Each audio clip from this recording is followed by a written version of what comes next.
Who sends a letter like this? It says, if I'm reading this, the woman who wrote it is already dead. Then who mailed it? There's a particular kind of letter that changes everything the moment you open it. Not a bill, not a birthday card, not the kind of correspondence that arrives in your mailbox and sits on the kitchen counter for 3 days before you get around to it. This is the kind of letter that arrives in a plain envelope with your name written in handwriting you do not recognize from a woman you have never met, who has been dead for 6 weeks by the time it finds you. And inside that envelope is the one piece of information that reframes every single memory of the last 15 years of your life. Every school morning, every bedtime story, every parent-teacher conference, every holiday, every ordinary Tuesday, all of it suddenly carried a weight it did not carry before. Because the woman who wrote that letter knew something about your family that your husband decided you would never need to know. And she decided, from wherever she had gone, that you deserved to know it anyway. Stay with me, because what happened to a woman named Patricia after she opened that letter on a Thursday afternoon in her kitchen in Charlotte, North Carolina, is one of the most quietly devastating stories this channel has ever told. And by the time we reach the end of it, you're going to find yourself asking a question that has no easy answer. When someone raises a child with their whole heart for 15 years and then finds out the truth about where that child came from, what exactly do they owe that child? And what does that child owe them? Before we go any further, let us know in the comments where you're watching from. We would love to hear from you. And if you're not already subscribed to Behind the Lie, hit that subscribe button right now and turn on the notification bell so you never miss any of our upcoming videos. The letter was 6 pages long. Patricia read it twice. Then she drove to her daughter's school and sat in the parking lot for 45 minutes without going inside. She did not cry in the car. She did not call anyone. She sat with the engine running and the letter on the passenger seat beside her, and she looked at the school building through the windshield, the same building she had been dropping her daughter off at for the past 3 years, and she tried to figure out how to walk through those doors and pick up a 15-year-old girl, knowing what she now knew. She eventually did walk in. She signed the early dismissal form at the front desk with the same steady handwriting she always used. She stood in the hallway and waited. And when her daughter came around the corner with her backpack and her earbuds and the particular easy, unbothered energy of a teenager who was expecting a normal Thursday afternoon, Patricia looked at her face, the face she had been looking at for 15 years, and she felt something shift in her chest that she has described in the months since as the sensation of two completely true things occupying the same space at exactly the same time. The first true thing was that this was her daughter. The second true thing was that she was not. And both of those things were equally, completely, devastatingly real. Now, let us go back to the beginning. Because to understand what that letter contained and why it was written and why it took 15 years for the truth to find its way to Patricia's kitchen table on a Thursday afternoon in Charlotte, North Carolina, you need to understand the people at the center of this story. You need to understand Patricia. You need to understand her husband, whose name was Gerald. And you need to understand a woman named Sharon, who is the woman who wrote the letter and who had been carrying the weight of what she knew for 15 years before she decided, in the final weeks of her life, that she could not take it with her. That the weight of it was too large to be buried alongside her. That someone still living needed to know. Patricia was 44 years old at the time this story begins, though the story itself began 15 years before that, when she was 29. She had grown up in Greensboro, North Carolina, the eldest of 4 children in a family that ran a small catering business and believed, in a way that families who work together tend to believe, that loyalty was the only currency that actually mattered. She was a practical woman, warm in the direct, undemonstrative way of people who show love through action rather than declaration. The kind of woman who remembered every detail of every person she cared about and showed up consistently and without being asked. She had worked for 12 years as an office manager at a mid-sized medical practice in Charlotte, the kind of job that required her to be competent and organized and reliable in ways that people often underestimate until the person doing it is gone. She was good at it. She was good at most things she turned her attention to. And she had been, by every account from everyone who knew her, a devoted and present and fiercely loving mother to a girl named Destiny from the day Destiny came into the world. Gerald was 47 years old. He had been with Patricia since they were both in their mid-20s, one of those relationships that began easily and built gradually and settled into the kind of partnership that looks, from the outside, like the natural state of two people who were always going to find each other. He was a general contractor who ran his own small business, the kind of work that kept him busy and occasionally irregular in his schedule, but that he had always been able to explain with the straightforward logic of a man whose job genuinely required him to be in different places at different times. He was not a demonstratively affectionate man, but he was present. He showed up. He coached Destiny's youth soccer team for 3 seasons when she was in elementary school. He built her a bookshelf for her bedroom when she was 8 that she still had in her room 7 years later. He drove her to school in the mornings Patricia had early appointments. He was in all the visible and daily ways that fatherhood expresses itself, her father. Patricia had never had a reason to examine that. She had never had a reason to look beneath the surface of a life they had built together and ask whether the foundation was as solid as it appeared, until the letter arrived. Destiny was born in the spring, 15 years before this story reaches its turning point, on a warm April morning that Patricia has described in the same terms every time she has spoken about it, which is to say with the particular and undiminished clarity that the best days of a person's life tend to retain across the years. She had been in labor for 11 hours. Gerald had been in the room the entire time. He had held her hand and talked her through it and wept when the baby arrived in the way that men who are not given to weeping sometimes do in the moments that are large enough to break through whatever they have built around themselves. Patricia held Destiny for the first time and felt, in a way that new mothers describe, but that no language has ever fully captured, that everything she had not known she was missing had arrived. She took Destiny home. She learned her lesson. She fed her and rocked her and figured out the particular combination of things that made her stop crying and the specific sound she made when she was hungry versus tired versus simply wanting to be held. She spent the first year of Destiny's life in the total absorption of a woman who has found her purpose and is not looking anywhere else. She did not notice in that first year that Gerald occasionally had long phone calls he took outside. She did not notice in the second year that there were evenings when he said he was at a job site and came home later than the job site would have required. She did not notice these things not because she was not perceptive. Patricia was extremely perceptive, but because she was not looking for them. She had no reason to look. Sharon lived in Durham, North Carolina, approximately 90 miles from Charlotte. She was 41 years old at the time she wrote the letter, though she did not live to see it delivered, because she had been diagnosed with an aggressive form of ovarian cancer 18 months before her death, and had spent the final year of her life making a series of decisions about what she was going to leave behind and what she was going to leave unresolved.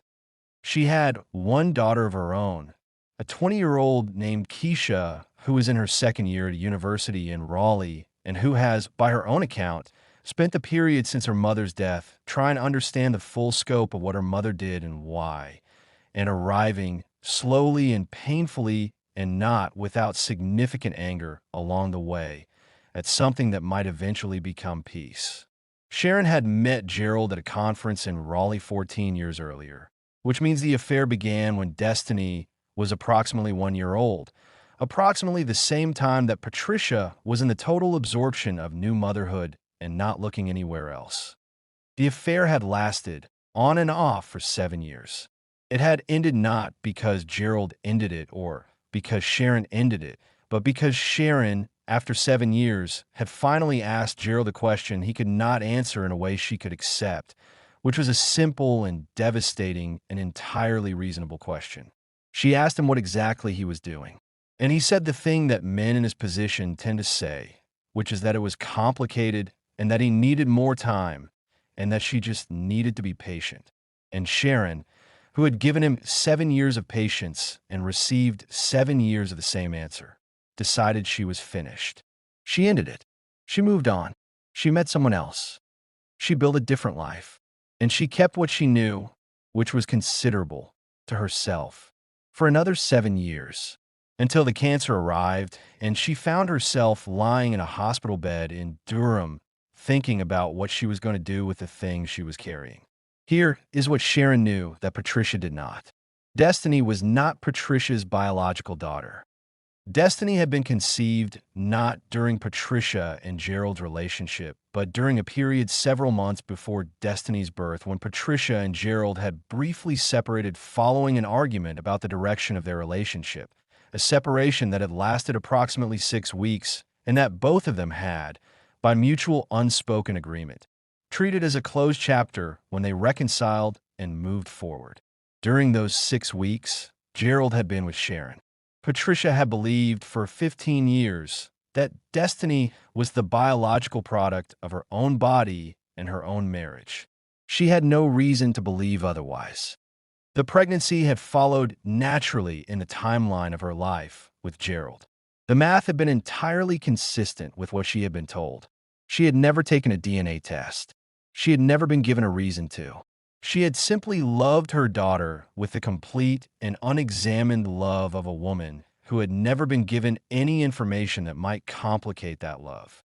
And Gerald had watched her do it every single day for 15 years and had said nothing, because saying something would have required him to account for everything.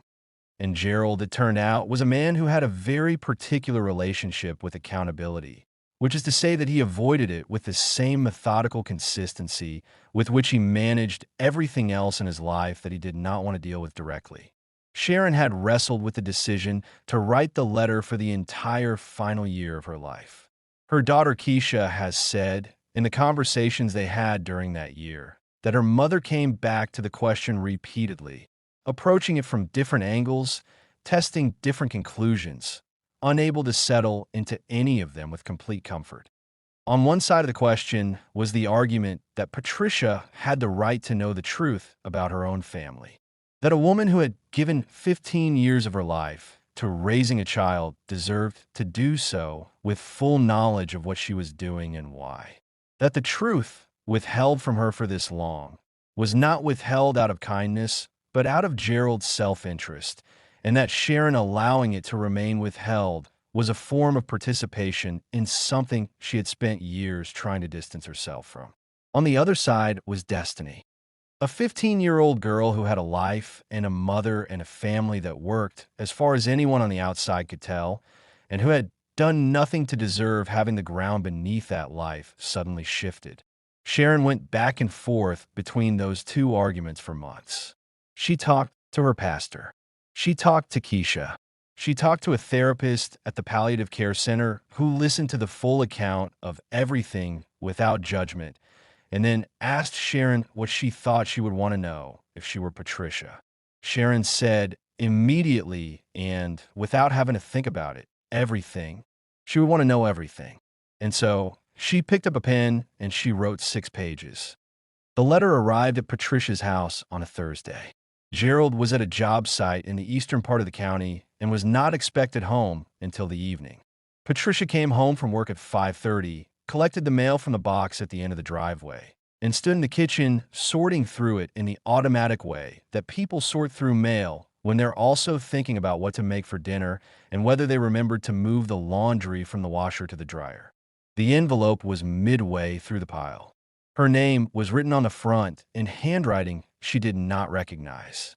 There was a Durham return address she did not know. She opened it. She read the first paragraph, and then she set everything else she was holding down on the counter, and she did not move for a long time. She read all 6 pages. Then she read them again from the beginning. Then she got her keys and drove to Destiny's school and sat in the parking lot for 45 minutes with the letter on the passenger seat beside her and the engine running and the particular silence of a woman whose entire understanding of her own life has just been handed to her in pieces. What Patricia did in the hours after she picked up Destiny from school is something she has described in detail in the months since, because she made a decision in those hours that she believes is the most important decision she has ever made, and she wants other women who find themselves in impossible situations to understand how she arrived at it. She drove Destiny home. She made dinner. She listened to Destiny talk about her day, about a test she thought she had done well on, and a disagreement with a friend that had been resolved by lunchtime, and a book she was reading for English class that she had actually started to like despite her initial reluctance. Patricia listened to all of it with the focused attention she had always given to Destiny's ordinary daily life. The kind of attention that teenagers often do not recognize as love until they are old enough to look back and understand what it meant that someone was always genuinely listening.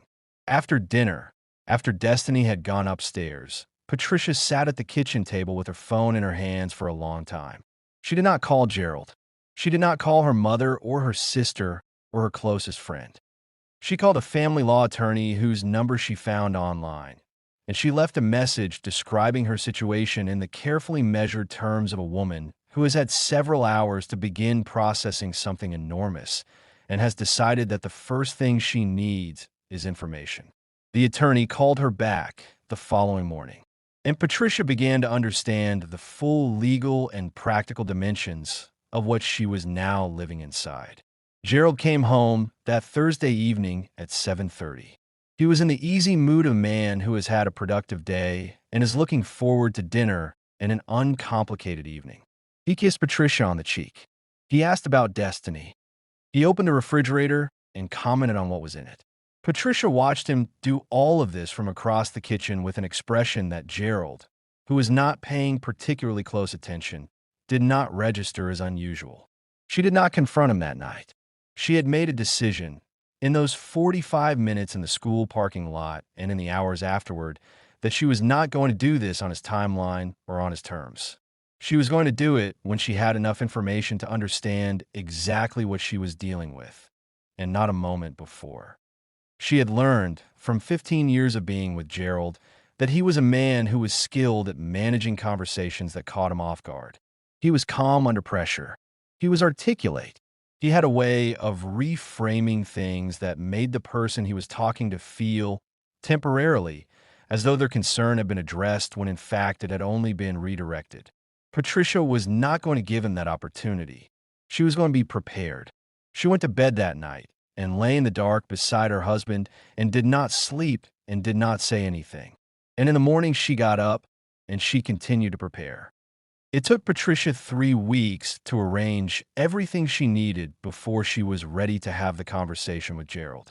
She had spoken to the attorney twice. She had obtained, through the attorney, the legal framework for what the discovery of non-paternity meant for her marriage and for her relationship with Destiny, and what her rights and Destiny's rights were within that framework. She had called Sharon's daughter Keisha, whose contact information was in the letter, and they had spoken for almost 2 hours on a Sunday afternoon when Gerald was at a football game and Destiny was at a friend's house. Keisha was 20 years old and grieving her mother and carrying her own complicated feelings about what her mother had done and why, and the conversation between her and Patricia was, by both of their accounts, one of the most honest and difficult conversations either of them had ever had. Keisha told Patricia everything she knew, which was substantial, because Sharon had been honest with her daughter in a way that she had not been able to be honest with the people directly affected by the situation. Keisha told Patricia the dates, the circumstances, the duration of the affair, and the specific reason her mother had written the letter when she did, which was that she had spent the last year of her life unwilling to die, while Patricia remained unaware, because Sharon had been a woman who believed, when it finally came down to it, that the truth was owed to the people it belonged to regardless of how uncomfortable the delivery was going to be. The conversation Patricia had with Gerald happened on a Saturday afternoon in November, 3 weeks after the letter arrived. Destiny was at a school event that would keep her away until the evening. Patricia waited until Gerald was sitting at the kitchen table with his coffee before she put the letter down in front of him. She did not say anything. She watched his face. Gerald looked at the letter. He looked at the handwriting on the envelope. He looked up at Patricia, and the expression on his face in that moment which Patricia has described as the expression of a man watching something arrive that he has known for a long time was eventually going to arrive, told her everything she needed to know about how much he had been aware of and for how long. He did not claim confusion. He did not ask what the letter was or where it had come from. He sat back in his chair and he said, very quietly, "How long have you known?" Patricia said, 3 weeks. "I wanted to understand everything before I talked to you." Gerald was silent for a long time. Then he said, "I'm sorry." Patricia looked at him for a moment. Then she said, with the specific precision of a woman who has had 3 weeks to organize exactly what she needs to say, "I know you are, but sorry is the beginning of this conversation, not the end of it." What Patricia needed from Gerald in that conversation was not what most people might have expected. She did not need him to beg. She did not need him to perform the kind of spectacular remorse that people who have been caught in long deception sometimes produce, because they believe that the size of the performance is proportional to the size of the offense, and that the two will somehow cancel each other out. What Patricia needed was the truth in full, without the management and the reframing and the careful navigation of a man who was skilled at those things. She needed to know everything. When did he find out? How had he found out? What exactly he had known and for how long? Whether there had been other occasions when the lie had come close to surfacing.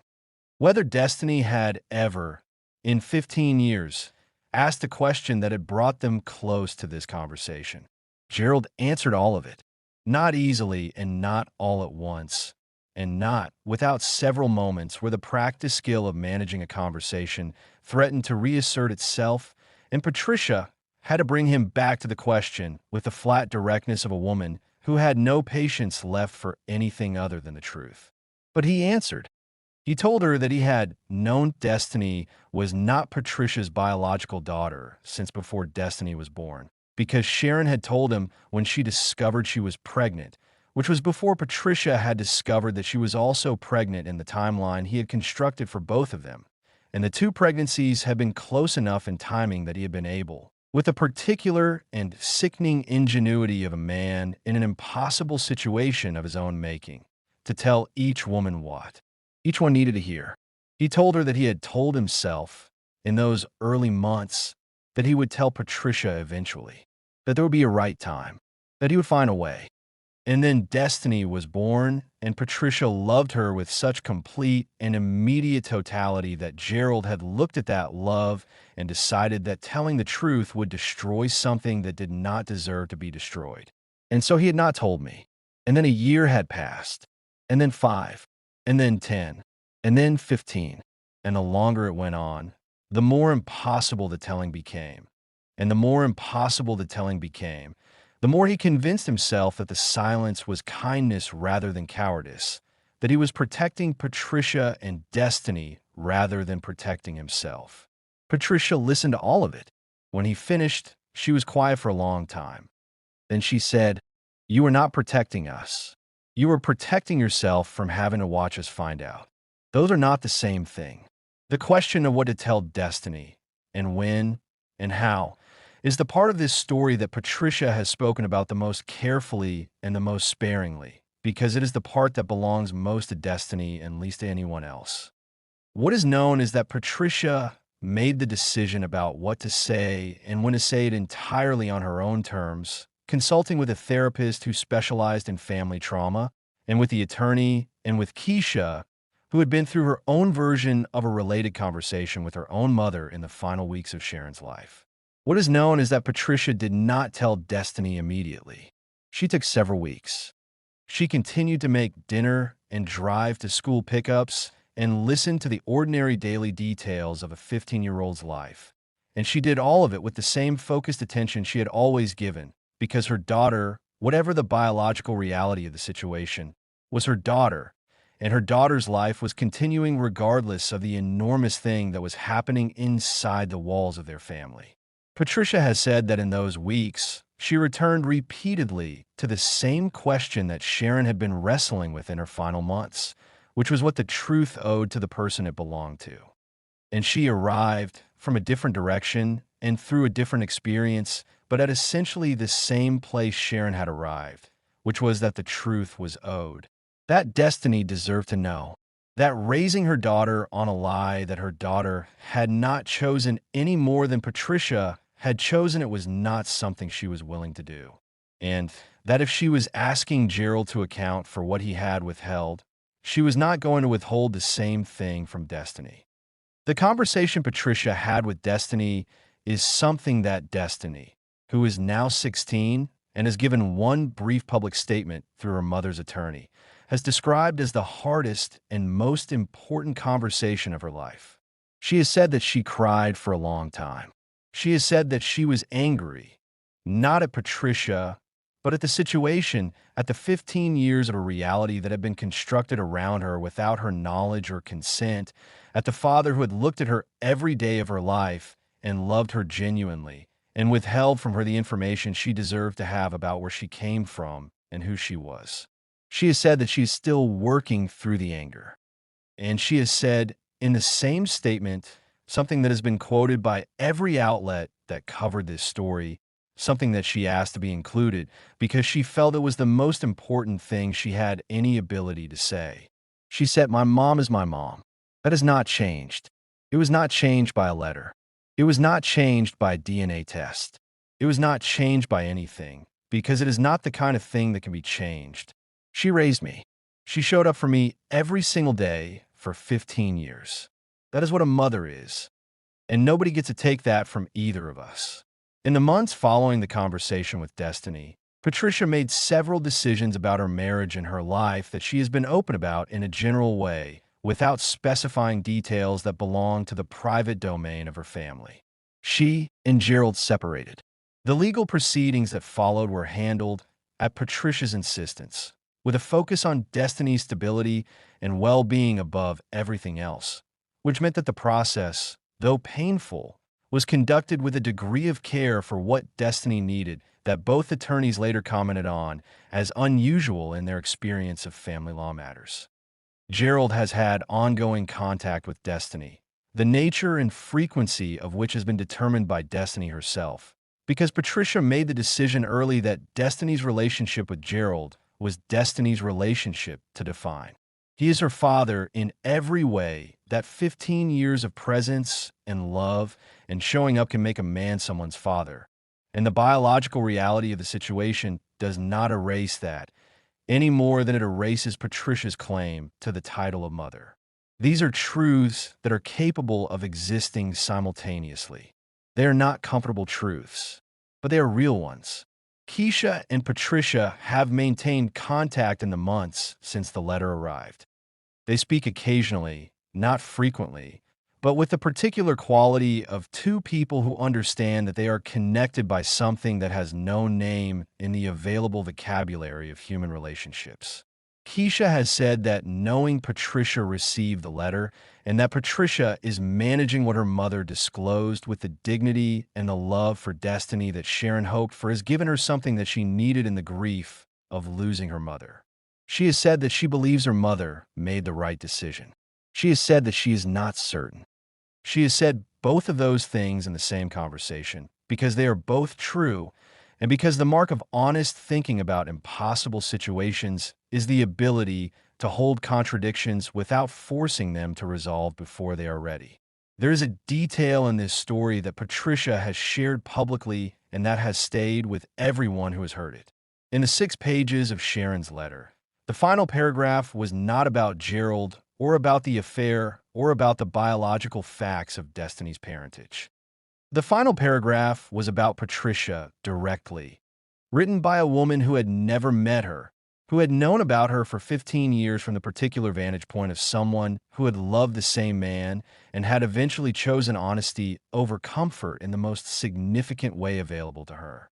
Sharon wrote, in that final paragraph, that she had watched from a distance and through the account of a man who did not always tell the truth, but who talked about his family in the particular way of someone for whom that family was genuinely the most important thing in his life. A woman raised a child with a love that was full and complete and utterly without reservation. She wrote that she did not know Patricia and had no right to admire her, but that she did. She wrote that Destiny was lucky in the way that matters most, which is not genetic or circumstantial but chosen. The luck of having been raised by someone who showed up completely and asked for nothing in return except the ordinary daily reciprocation of a shared life. And she wrote that she was sorry, not for the affair, which she had made peace with in her own way, but for the years of silence. For the years during which Patricia had been living inside a story that was not entirely hers to live in without knowing it.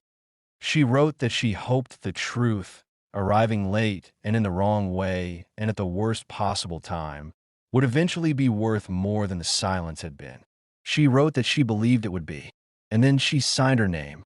So here is what I want you to think about before we close today. Not the obvious question about betrayal or deception or what Gerald did and whether it could be forgiven. That question is real and it matters, but it is not the question that Patricia's story ultimately asks. The question Patricia's story asks is this: what makes a mother? Is it biology, which is certain and documentable and provable with a piece of paper? Or is it 15 years of showing up, of making dinner and attending parent-teacher conferences and sitting in parking lots because you needed 45 minutes to figure out how to walk into a school and pick up your daughter knowing what you now know, and then walking in anyway because she was there and she was yours and she was waiting? Patricia would tell you she already knows the answer to that question. Destiny would tell you she already knows the answer. And Sharon, who spent the last year of her life deciding whether to send 6 pages of truth to a woman she had never met and decided yes, understood something about that answer too, even from the outside. The love was real. That is what Sharon was trying to say. Whatever else was false, the love was real. And she believed that real things deserve to be honored with the truth, even when the truth arrives late. Even when it arrives in a plain envelope in someone's Thursday mail. Even then, tell me in the comments what you think. Was Sharon right to send that letter? Was Patricia right to tell Destiny? And what would you have done if that letter had arrived in your mailbox? I read every single comment.